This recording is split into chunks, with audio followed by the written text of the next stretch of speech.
Wednesday, May 5th, 2021. Ready? I pledge allegiance to the flag of the United States of America and to the republic for which it stands, one nation, under God, indivisible, with liberty and justice for all. We have minutes? Motion to approve the April 14th commission meeting minutes? Second? Mr. Schaffner? Yes. Mr. Old? Yes. Mr. Shinnick? Yes. Okay, we're going to go into Access Board Management Annual Meeting. Second. Mr. Shinnick? Yes. Mr. Old? Yes. Mr. Schaffner? Yes. Am I the chairman? Currently. Okay. Chairman. Call the meeting to order. New business, we have need to reappoint Mr. Schaffner, Mr. Dodrell, to 3-year terms expiring in 2024. We also need to appoint Ms. Polano as secretary. So I'll take a motion doing all of that. So moved? Mr. Old? We need a second. Second. Mr. Schaffner? Yes. Mr. Shinnick? Yes. Mr. Old? Yes. And now we're moving on to the election of officers. I'll take nominations for chairman. Nominate Commissioner Old? Is there a I'll second? I don't know, I'm thinking about it. Did you do a lot of things last year? I was pretty busy. You did? I think we approved a driveway. Did you have an annual report? Yeah. Somebody got a driveway a minute. That was good. Do you have an annual report for us, or? I just gave it to you. We approved a driveway. All right, I'll second it. Give you one more chance. Yes. Mr. Shinnick? Yes. Mr. Old? Yes. Nomination for vice chairman is currently Mr. Schaffner. I move to retain Steve in that position. Second? You can't second yourself, can you? Yeah, you can. All right. It's a 3-person board. Sorry. Mr. Old? Yes. Mr. Schaffner? Yes. Mr. Shinnick? Yes. Take a motion for secretary. I nominate Aaron Polano? Is there a second? Yeah, I'll second it. Mr. Schaffner? Yes. Mr. Shinnick? Yeah. Mr. Old? Yes. Any new or old business come before the board? Now I'll take a motion to adjourn. So moved? Second. Mr. Schaffner? Yes. Mr. Shinnick? Yes. Mr. Old? Yes. Motion to go back into the commission meeting. Second? Mr. Old? Yes. Mr. Schaffner? Yes. Mr. Shinnick? Yes.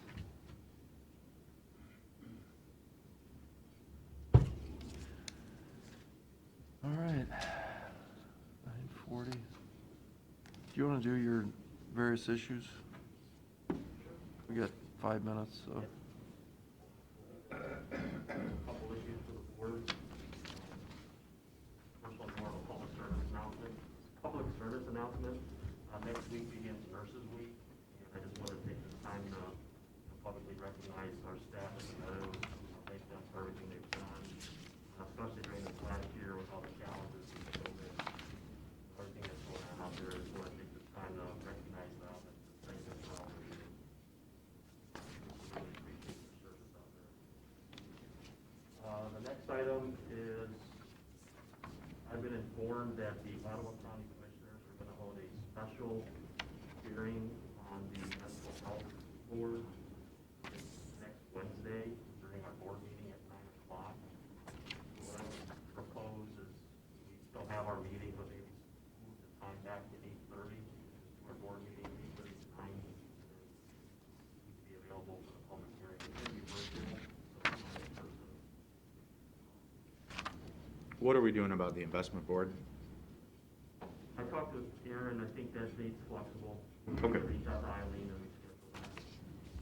Yeah, I'd like to participate in that, or at least listen in on that meeting, so if we could do that, if that works for you guys, that would be helpful to me. Yeah, that timing's fine. Back to 8:30. And the last item also relates to, you'll see a motion in your packet to cancel the Wednesday, the May 19th meeting, and schedule a regular meeting for Thursday, May 20th at 10:55. The main reason for that is we need to do the joint ditch hearing with Sandusky County. What time did you say? 10:55. On Thursday? Yes. What's your time next So we time? could do that first and then our meeting after. That'll take more than 5 minutes. Well, let's do our meeting before that. I can't, I got a doctor's Oh, appointment. okay, sorry. So if you're good with that, there'll be a motion So for, 11 o'clock? Yeah, I think so. I'm gonna put 11, I'm not gonna put 10:55. Do you want him to pass the motion out? Or just motion now, or do it as we go? Let's do it when we get there. Okay. Don't forget about the food truck at, Yeah, I'm gonna let you guys know what time that's coming and straight the phone calls with Mary. She's still trying to coordinate that with. it's not at 12? She's trying to make sure both the first and second shift can have access to it, so I don't know if it may be earlier than that's why. What is it? I'll let you know what time for sure. This Friday? This Friday. This Friday. Hank, I have one thing. I know the airport had a special meeting today, and it must be over because our esteemed representative is here. But I know they're, without getting into a lot of details, I know they're trying to cook up some deals. I think it's important that we maybe send them a letter, or probably a letter, just expressing the point that we know the fuel farm, they keep talking about the fuel farm needs updated and improved, or it's gonna break. You know, I think it's important that the airport set aside, start building up a capital account to address that, because when I looked at their long-term capital plan, they had hangars and sewer expansion and these other things, but there was a glaring absence of the fuel farm. So I don't know if they're thinking, you know, this is something that the commissioners are just gonna fix when it breaks. I was surprised not to see it on there, but I think it's important that we let them know, you know, we would like, I mean, I assume you guys agree, you're not gonna wanna put $200,000 out of the bank in a second. You know, I think they're in a much stronger financial situation than they were 3 or 4 years ago. So it's important to start setting money aside to build up that capital reserve, specifically for the fuel farm. The other things, the hangar expansion and the sewers and all that, that's good. But if there's no fuel flowing, the airport's gonna have serious problems. So if you guys are okay with that. Are you on the board? No commissioners are on the board. Mark Stahl's on the board. Nope. I'm the representative to go sit in the meetings, but I'm not on the actual. Okay. We appoint, John's on the board and Quinn and King and, Well, John and I were talking on the way up. I mean, I guess I'll have to go over and look at this building. He said it's a big building, and I well, think. I wouldn't get into all the details because I think they're still negotiating. But I'm not for selling that building for $250,000. Those are the details I wouldn't get into. I'm not, I think that's craziness. But you might want to go over and look at it. I will, yeah, I will. But the good news is, you don't have a say in that process, other than to lobby your members. This is what I'm told by the board. I'll meet you over there. All right. But I think it would be worth looking into. I'll grab something up. Okay, that's all I have for now. I assume we're gonna talk about the Attorney General's opinion after this meeting. Yeah. Okay. Okay, we're ready for you. Come on down.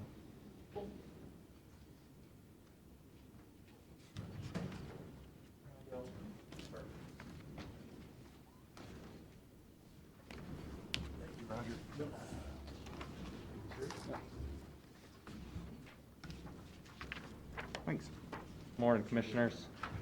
Nate? Thanks for having me here in person. Sorry, it's been a little while.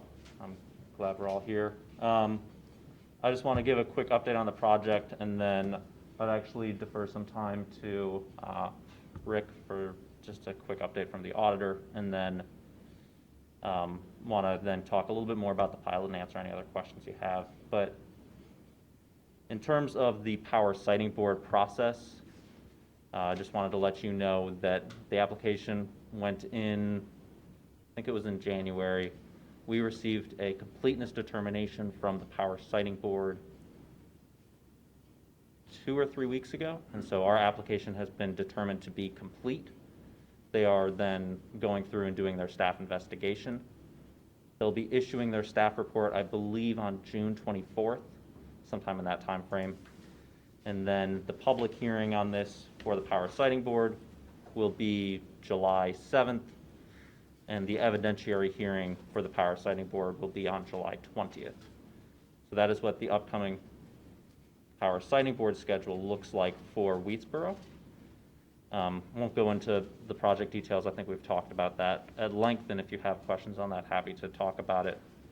But that's the OPSB process. I know what we're here to talk about primarily today is the pilot, which is separate. And so that vote doesn't have any sway on the Power Sighting Board process. They determine whether the project can or cannot get built. The pilot is just the determination on the vehicle with which tax payments come to the county and the school districts. I sent in numbers and worked with the auditor, and I believe you all have a copy of that. I think you've had a copy of that to see for a little while now. As you can see, over the way I have this set up is it's shown as here's what the tax numbers would be if depreciation was set at the rate that the state has for all utilities. And then the pilot numbers are, What is that rate, Nate, again? it's actually on the second page. Per megawatt or something like that? The pilot rate is $9,000 per megawatt. 9,000. So that's what is in the pilot column. The tax column is depreciating at the rate shown on the second page. So you can see that running, starts off at 98.3%, works its way down to 35%.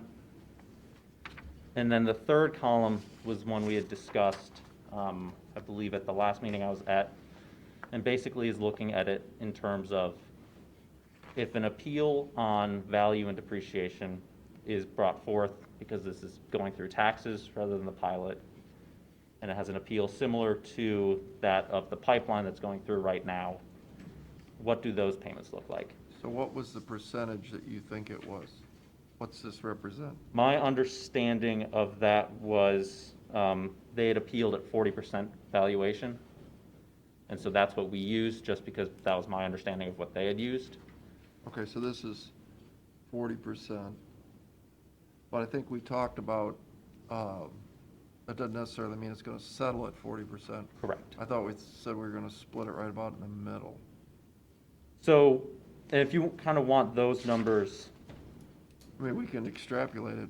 yeah, it would be ourselves. the average between the tax and the appeal. Yeah, So you can see if that split happens, you'd be looking in year one, we're showing taxes at 2.2 million, the appeal at 904,000. If you extrapolated and went right in the middle, you'd be looking at 1.5-ish, a little over 1.5 million, and then working its way down from there. yeah. Now, the one thing to keep in mind and would be in terms of taxes versus the pilot, the pilot does not impact state funding calculations for school districts. And so I know you all have the copy of the letter of support from the school district, and that's part of their consideration, is trying to make sure they have still that consistent funding from the state, and this just comes in on top of that. Rick, I know, oh, sorry, go ahead. What, maybe I'm missing something here. Mhm. Why does the county general fund pilot 276 and then tax is only 67? So so the county general fund is the one thing that gets funds separate from the millage. So the county general fund, from that $9,000 per megawatt, they get $2,000 per megawatt upfront. It goes straight to the county general fund. So the other 7,000 then gets split by the millage. And so Under the pilot? under the pilot. If it was property taxes, all of it would go by the millage. But for Okay. the pilot, it guarantees that $2,000 per megawatt upfront to the county general fund, and then the rest gets split by the millage. Okay.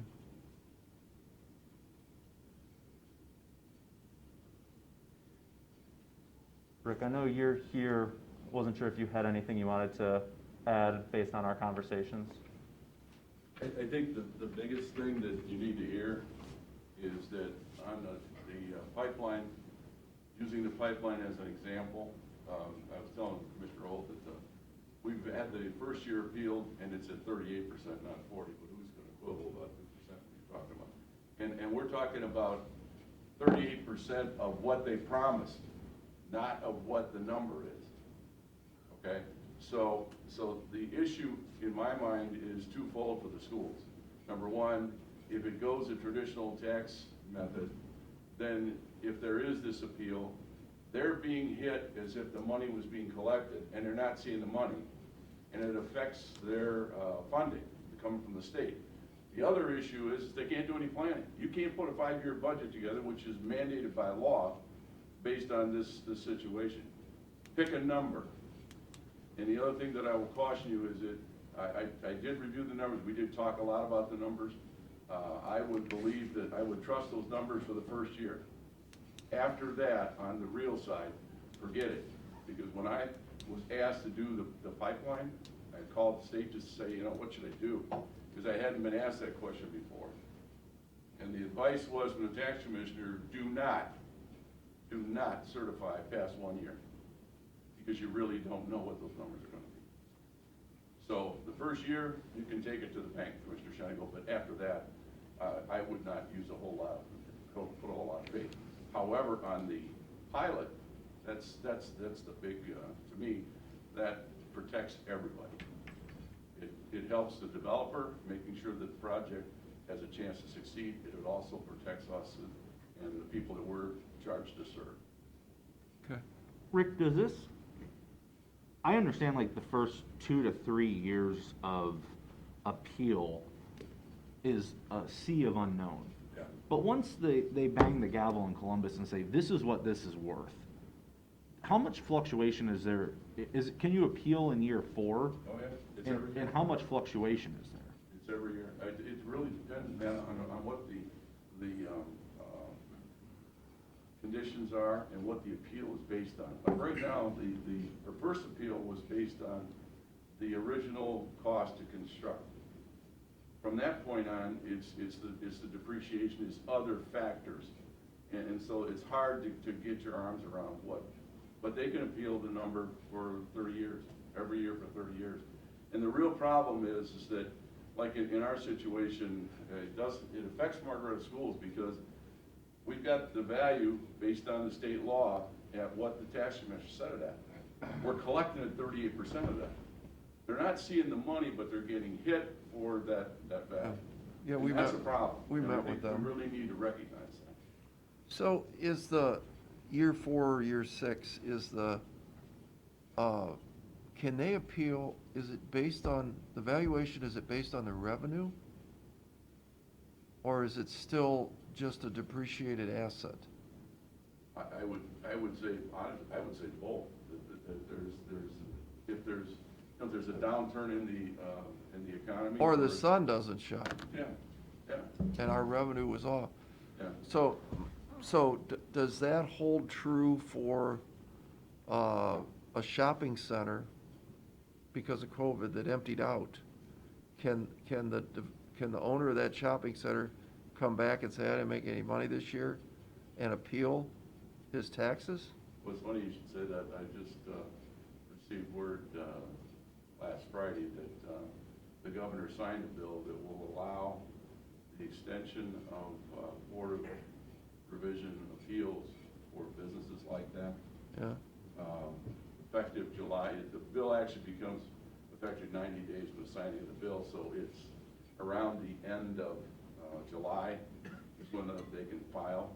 There's a 30-day window, and they're using 10/1 as the tax lien date, which normally it's 1/1. It's the beginning of the year. Now they're saying it's 6 months into the pandemic, and that's what they're going to let them file on. I already have 8 filings that called it the 10/1 date, so I'm concerned because those are monies that the schools have already gotten, that the county's already gotten, and if they win, and if we reduce the value, you're gonna have to pay them, the schools back, and you're gonna have to pay people back, and that's a problem. So, I'm not sure, but the legislature in their infinite wisdom, you want names, Derek Marin, representative from the Toledo area, he's responsible for it, and so I really don't know what's gonna happen, but I already have 8, and I'm figuring there's gonna be at least 30, 40. so this is based on revenue then? Yeah. So, in this particular case, Wheatsboro could say we didn't have any sun this year, we're gonna appeal our taxes because we didn't make as much money as we thought. The problem is that, you know, the question you're asking is that we as which is one of the flaws in the law, we as the audit staff and as people that are affected by it, don't have access to the information as to, I can't even tell you officially, somehow I got a copy of the original complaint that Nexus filed, which is supposed to be not released. I'm not sure who sent it out, but the school districts had it. And we looked at it, and I can tell you some of the things that they were appealing on. And but we don't even know what the basis of the appeal. When I called down there and said, you know, they wouldn't even confirm that they had a second appeal on it. I said, well, you gave me a number which is higher than the one that you gave me last year that they already appealed.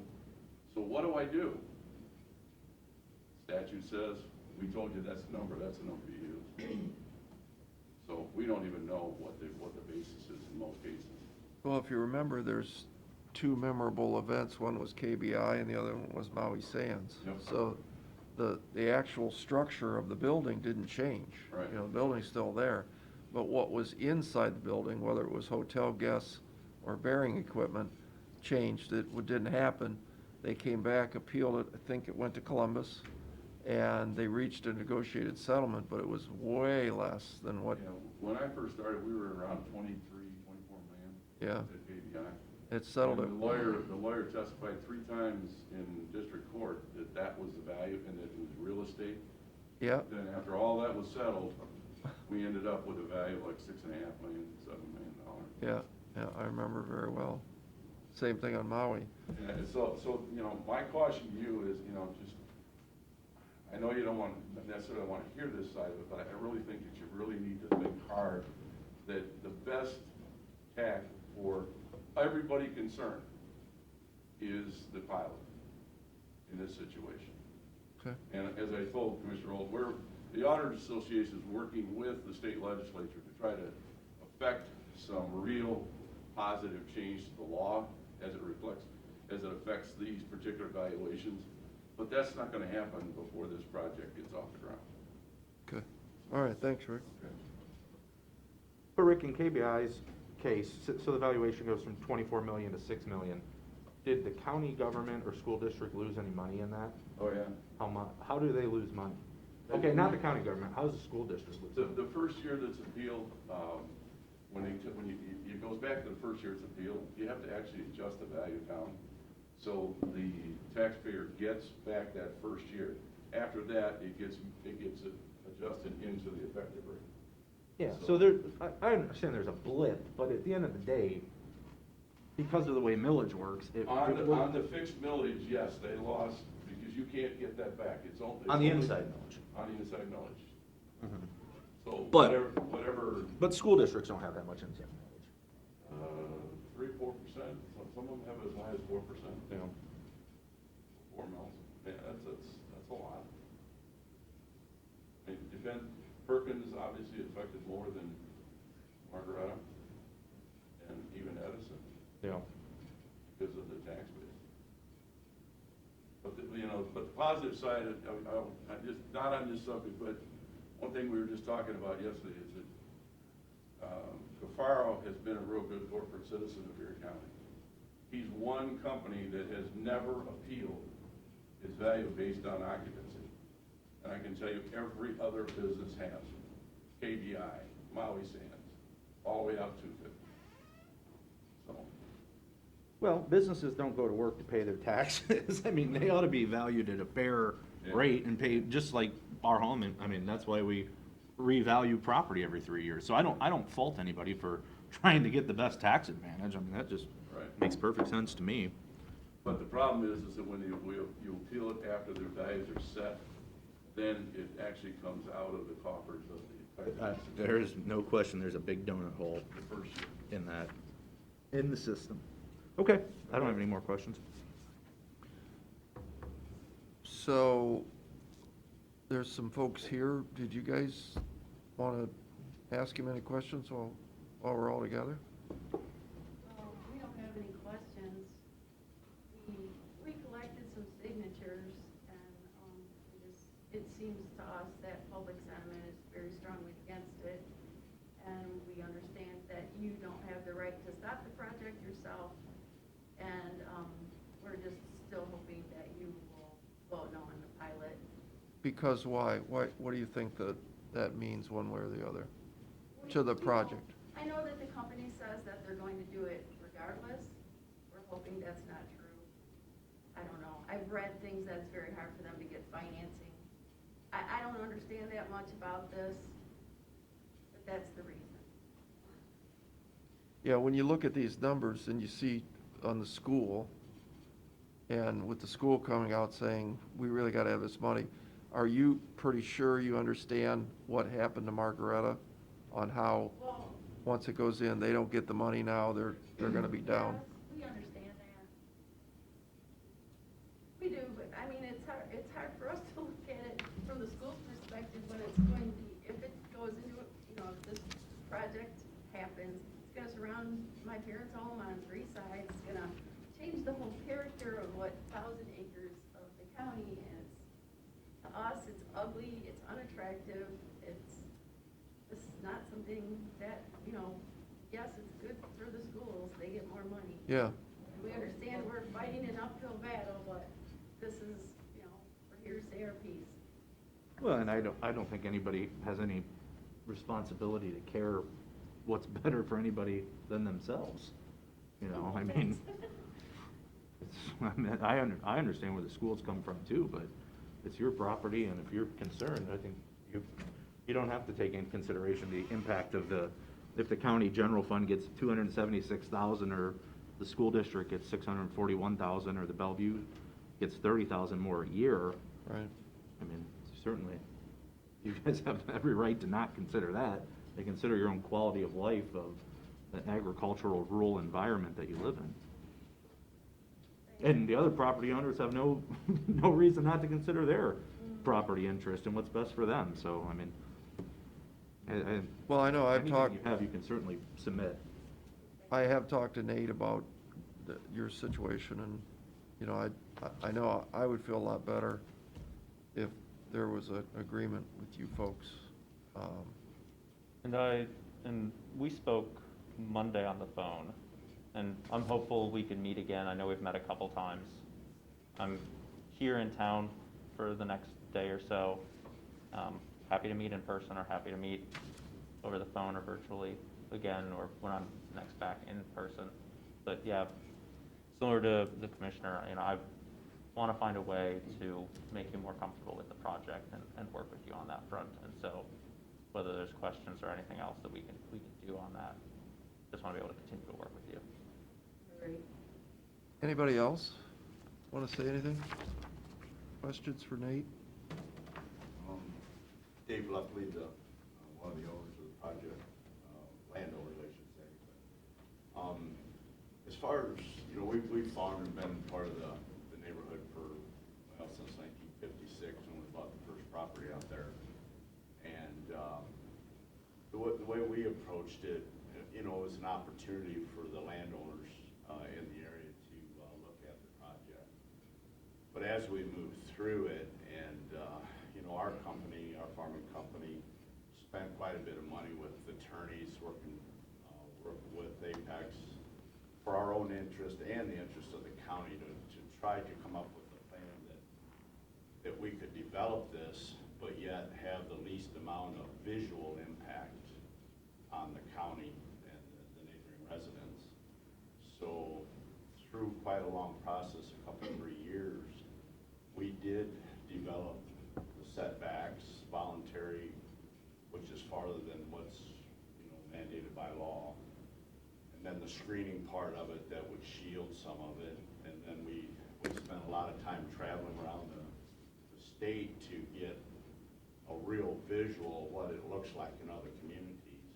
And we had taken some pictures to kind of show if you were driving down the road what it would look like and things like that. So I guess what I'm trying to say is we had a lot of thought put into it, and we would never ever want to detrimentally, hurt the neighborhood. But as far as advancing into new projects and things, change is hard. We do understand that, but we do feel that it's best for our company, and it's a good project for the county. And so we hope it moves forward.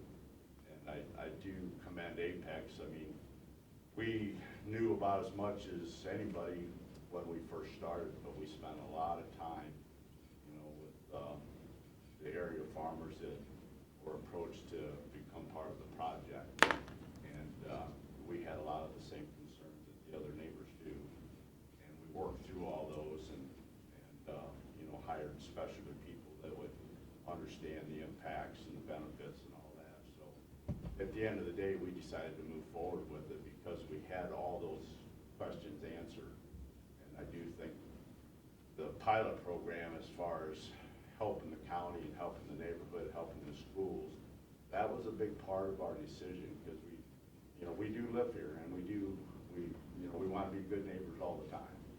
And things do change, and so we try to fit that middle of the road. So that's that and we hope we're meeting that for you guys, and the neighbors. Nate, do you have a total value on this? I mean, estimate, like what's the full project worth? I mean, if you can't say it, don't.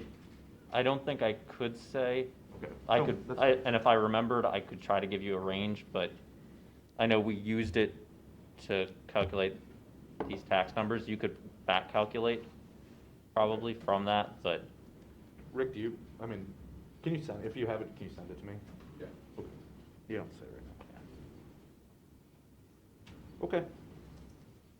are there any, I don't have a copy of this, but that's. Oh, we'll get your copies. are there any questions about, I know we've kind of talked at length here about the pilot, and if there's any questions about that, happy to answer those as well. But are there any questions about the project or the power siting board process that's coming up? No, I mean, it's July, right? Yeah, but with that, I think we had talked about this with the wind project. There is then intervention, that's an opportunity for community members as well as for the county and for the township and any interested parties. And so that has opened up and I think is open through beginning of June maybe. And so just wanted to flag that. I know we talked about kind of those dates, but that's kind of the next one coming up. You mean as far as us intervening? Yeah. I don't know that we've talked about that yet. I know with the pilot, the 30-day extensions that we've had a couple of different times. Mhm. Now, is there a possibility, I know we have talked in general terms, if we take no action in that time frame, can we revisit the issue later? We would At some point in time? likely we would end up reapplying.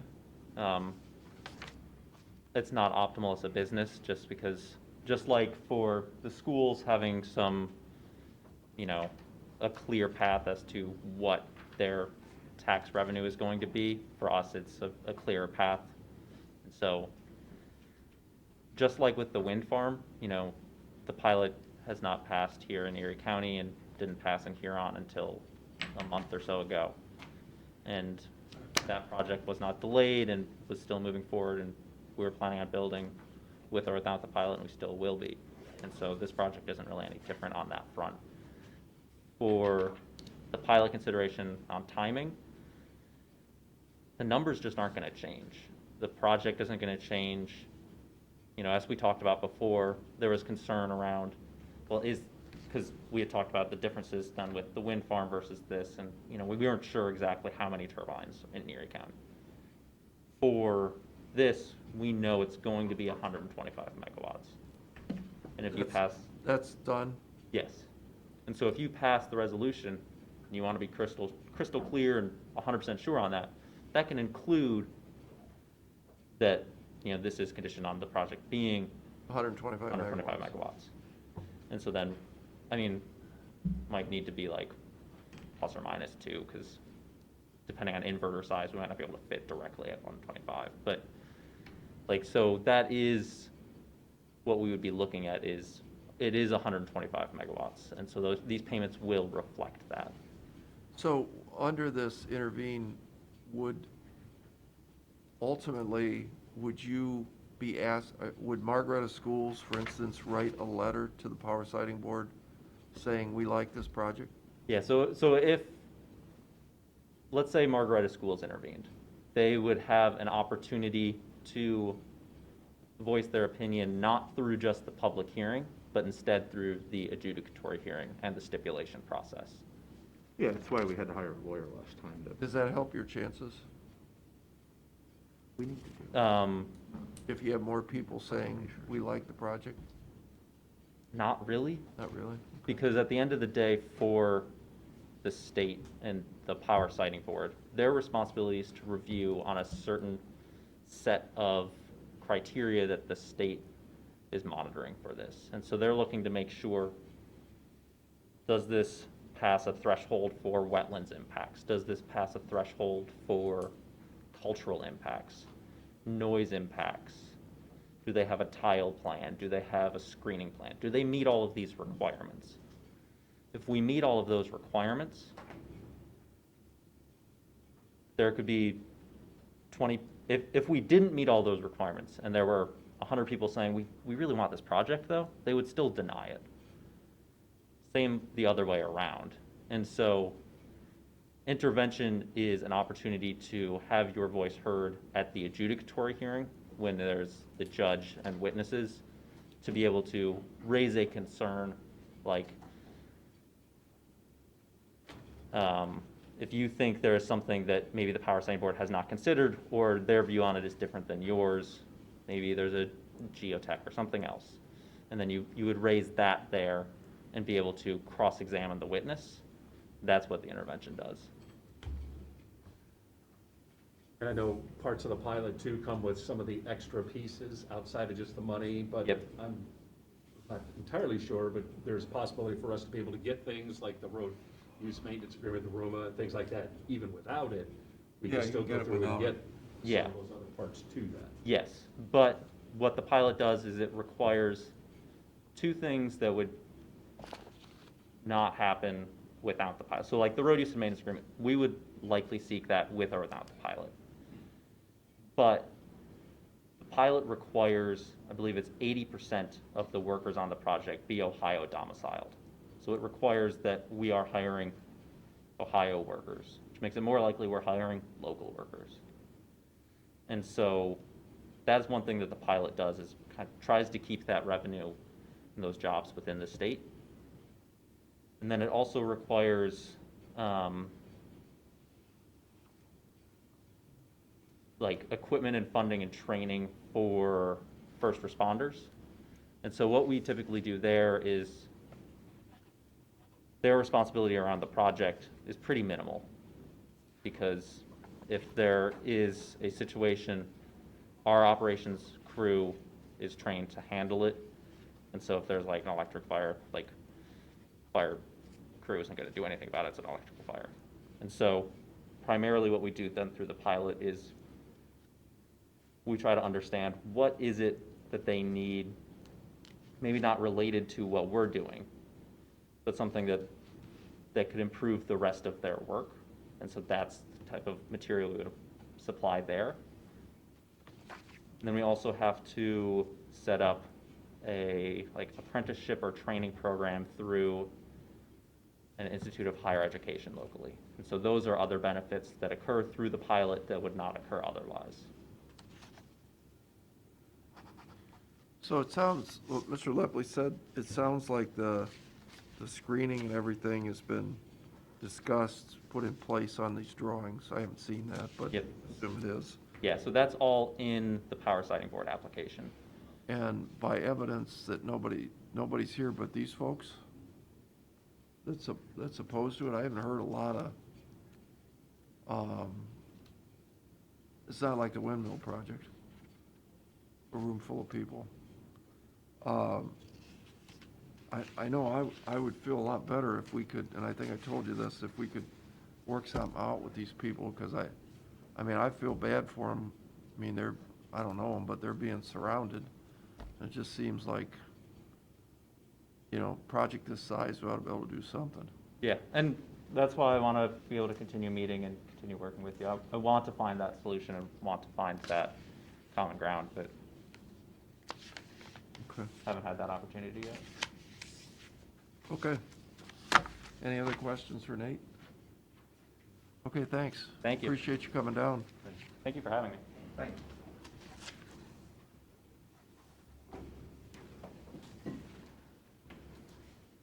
Okay, got some resolutions? Yes. Like a lot. Do you want to talk to Gary about this AG's opinion first? Whatever you want. Gary, you want to do that? The AG's opinion? Whatever you want to do. Yeah, come on down.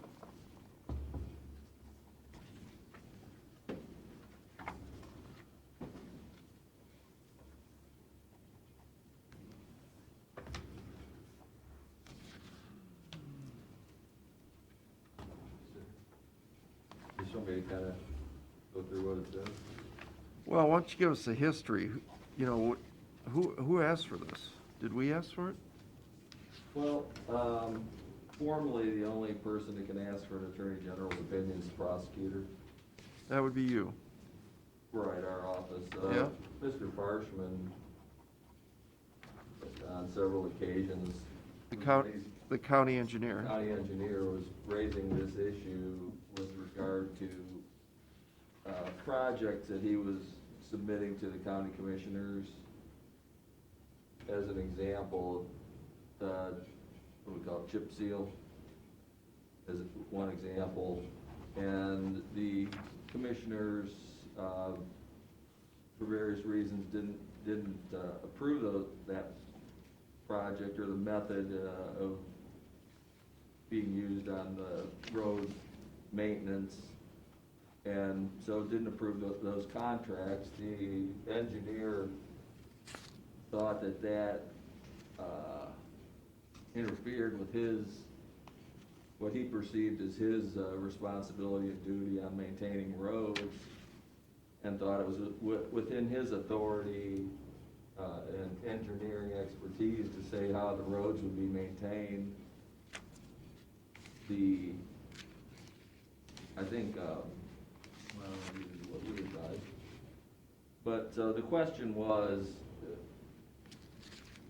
did the county commissioners' authority over being the contracting authority for the county and deciding what contracts the county would enter into override the county engineers' preferences and recommendations regarding what projects would be undertaken and the methods and means of maintaining the county road system.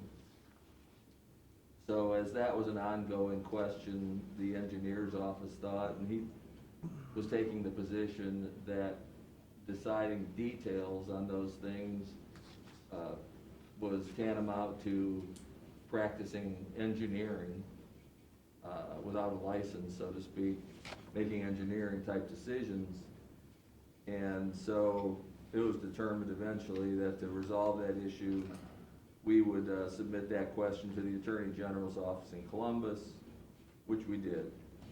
And after they reviewed that for several months, they came back on Monday with the decision, the syllabus of which was that the Board of County Commissioners has the final say authority over the recommended road repair and road improvement projects prepared by a county engineer. And the Board of County Commissioners has the final say authority on the projects done, and in accordance with the various revised code sections. And that the County Board of Commissioners' authority is not limited to the appropriation of reasonable funding necessary for the county engineer's operation to properly maintain the county roads as determined by the county engineer. So the bottom line on that was, because the county commissioners are what's called the contracting authority, and that's a term of art that means something, the county commissioners sign all contracts on behalf of the county. That authority gives the authority to the commissioners to determine what contracts they sign, and as part of that authority, they can determine the content of those contracts.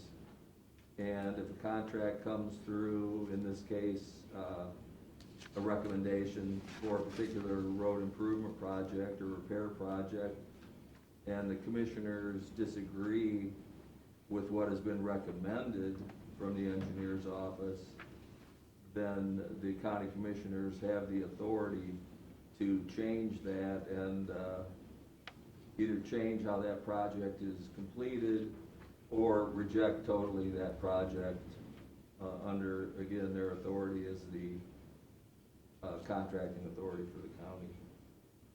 So the county commissioners, second part of that is, the county commissioners are not limited to just providing a certain dollar sum to the engineer's office, that the engineer's office can then decide how to spend that on various road projects without any oversight from the county commissioners. Rather, the county commissioners are the ultimate authority on how the county's money is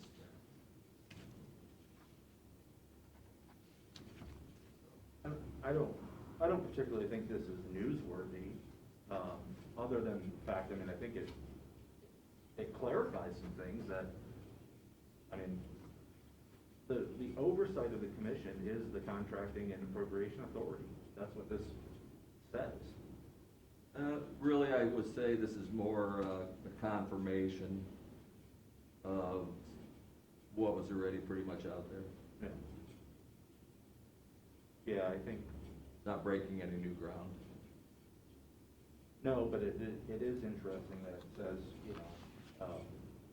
nothing in the general code binds the commissioners the findings of the county engineer, nor does it prevent the commissioners from changing or rejecting the engineer's submission. Because we've had some complaints about that too, that we're not allowed to offer our opinions or changes, so that's kind of, I just thought that line was interesting. Yeah, and they go through it as they do, and these things are all based on the statutes and the revised code.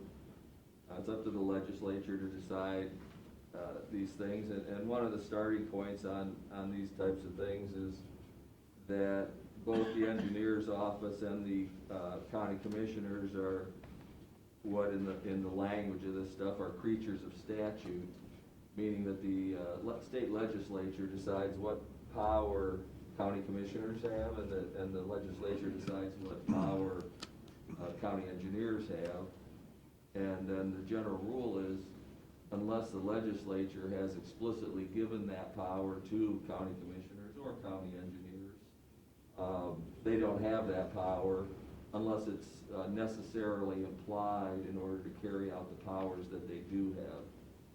So that's a starting point on these things. So for those things to change, it would be required that the legislature in Columbus change the revised code.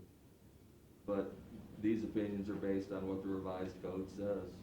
and the powers that the legislature in Columbus has decided to give county commissioners versus other positions such as county engineers. So the Attorney General's office has a whole section that's all they do is provide these kinds of opinions to other government offices such as the counties. And that's what they did here. And again, they're not breaking new ground. There's opinions that go back decades over the same issues, and over the years, the laws have changed from the old general code to the revised code, and so forth and so on. But the principles are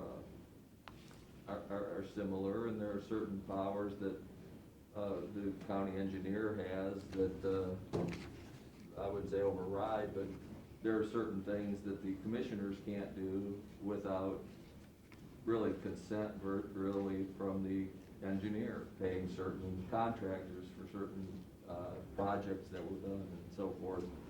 So I mean, it's a balance that the legislature in Columbus has decided to make between powers of different government offices. And in this field, they have decided that the commissioners are the final authority on these issues. Well, I say all the time, I didn't write the rules, it's just how the rules are. You know, this, Right. I mean, it's not something that we're inventing authority on. You know, we are the appropriation authority, we are the contracting authority in most cases. But the legislature has written specific exemptions to the contracting authority.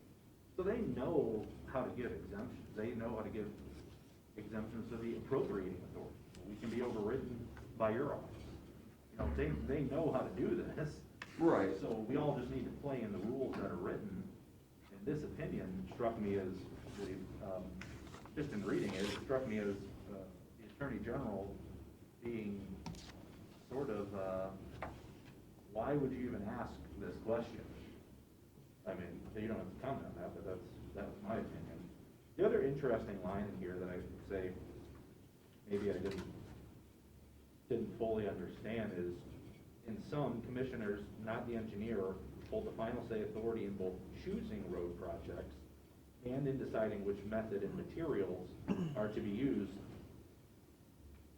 I mean, that's kind of been the heart of our conflicts over the last several years, and I'm glad we got that perfectly clarified. Yeah, I think that goes straight to the point where we were speaking of from earlier this spring, talking about, do we do 9 bridge projects, speaking parenthetically, or 2? And if we do need to do them, do we consider, the board considers that to be a priority? And this speaks to me, to us being able to choose a project. And not only that, when you talk about a road resurfacing, you don't want tar and chip materials and products. And again, I think that just kind of spells out, like you said, it's nothing new here, but it just, I guess, spells out and defines it. When we're talking about contracts and our names are the ones that are on those contracts, we're going to talk about what's in those contracts. And if that includes tar and chip or resurfacing or whatever the product is, that falls along those lines. But like Matt said, you said, this isn't something that's new. There's no, you know, kind of like awkward for me, not really newsworthy. It's not something that's to me, that's breaking news here. It's just kind of defining, again, for everybody, the position we're in. It's pretty much, it's fleshing out, you commissioners have the power to contract, and the power of the purse. I mean, you decide what you're spending the county's money on, and you decide, you're the one signing contracts, which gives you the authority to decide what's in those contracts. And that gets down to the kind of details we're talking about here. And I also, one point that was interesting is the Attorney General legitimately wrote down on paper that the process that we use is perfect. Very good, whatever his word was. You know, the engineer proposes projects, we review them, and we approve or deny. I mean, that process that we've had people complain about, the Attorney General says is the absolute appropriate process, which is good, because that clears up issues in other cases where other people have complained about the process. And I think another key piece, when this comes through in part of this reading, when they talk about a 1987 opinion, that if the engineer has authority, does the engineer have authority to order a contractor to stop work on a road paving contract that was entered into by the commissioners, and the opinion found that in the negative.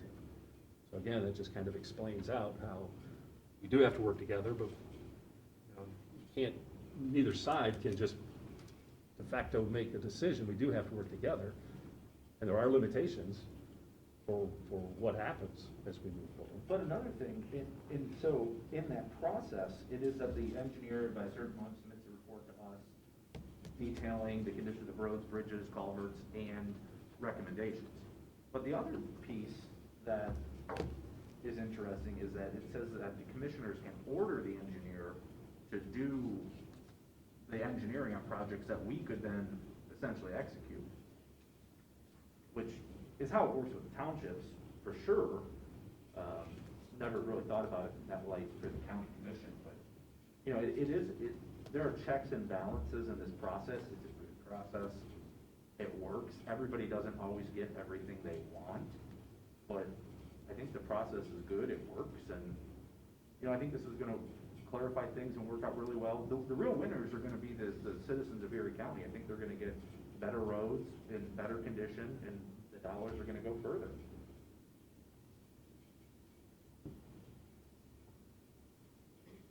Okay.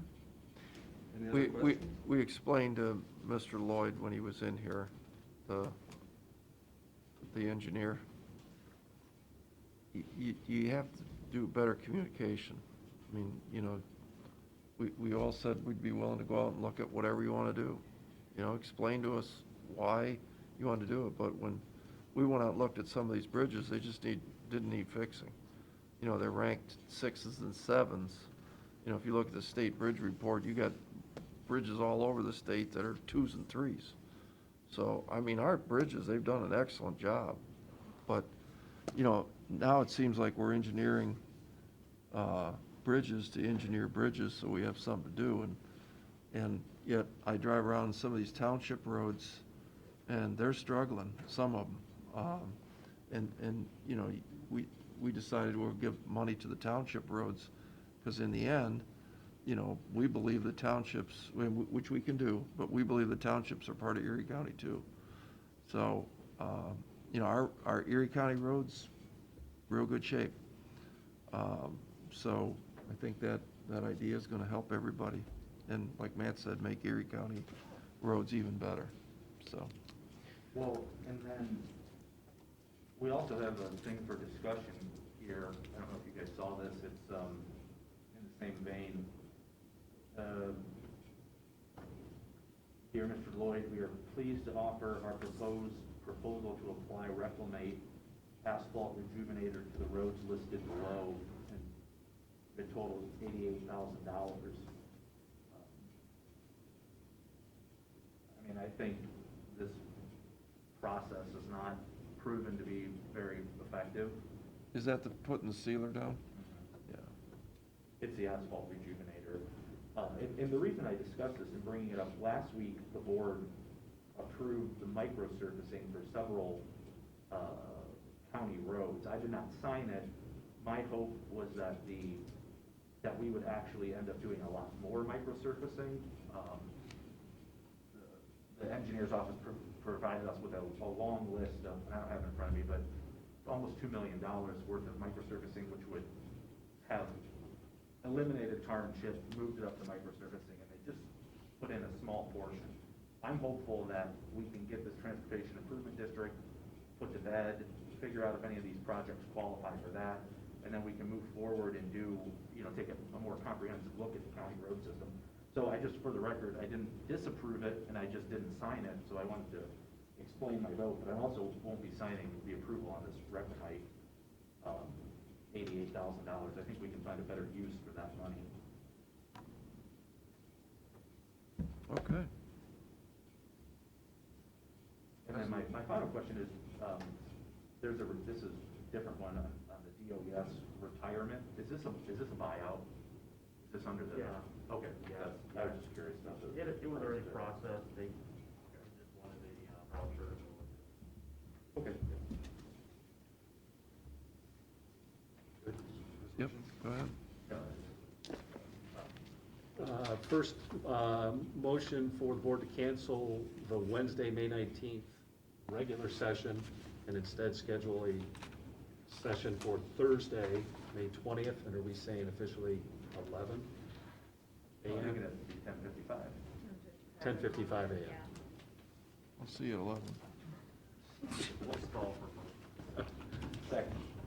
Mr. Schaffner? Yes. I don't work in 5-minute increments. Mr. Shenigo? Yes. Now, these, do we have to make a separate motion for the access management through our board, or did that count for what we did? I think that counts. Okay. All right, move for adoption resolution, Board of Commissioners, for the purpose of authorizing all actions necessary to support the government electricity aggregation program. Mr. Schaffner? Yes. Mr. Old? Yes. Mr. Shenigo? Yes. Move for adoption resolution, Board of Commissioners, for the purpose of confirming an agreement by and between the Registrar of Motor Vehicles and the Erie County Clerk of Courts. Second. Mr. Schaffner? Yes. Mr. Old? Mr. Shenigo? Yes. Move for adoption resolution, Board of Commissioners, for the purpose of entering into a participation agreement with Humana Insurance Company and Humana Health Plan Incorporated. Second. Mr. Schaffner? Yes. Mr. Old? Yes. Mr. Shenigo? Yes. Move for adoption resolution, Board of Commissioners, for the purpose of entering into joint cooperating agreement with the cities of Sandusky, Huron, and Vermillion for the program year 2021 Community Housing Impact and Preservation, or CHIP program. Second. Mr. Schaffner? Yes. Mr. Old? Yes. Mr. Shenigo? Yes. Move for adoption of a resolution, Board of Commissioners, for the purpose of approving the submission to the Ohio Development Services Agency Office of Community Development. It's an application requesting up to $1.25 million for program year 2021 Community Housing Impact and Preservation Program funds. Second. Mr. Schaffner? Yes. Mr. Old? Yes. Mr. Shenigo? Yes. Move for adoption resolution of Board of Commissioners for the purpose of executing payment of then and now certification. Second. Mr. Schaffner? Yes. Mr. Old? Yes. Mr. Shenigo? Yes. And 3 copies of this. Move for adoption resolution of Board of Commissioners for the purpose of entering into an agreement with Pre-Stress Services Industries. Second. Mr. Schaffner? Yes. Mr. Old? Yes. Mr. Shenigo? Yes. Did it? Is there one more? There's not a big stack.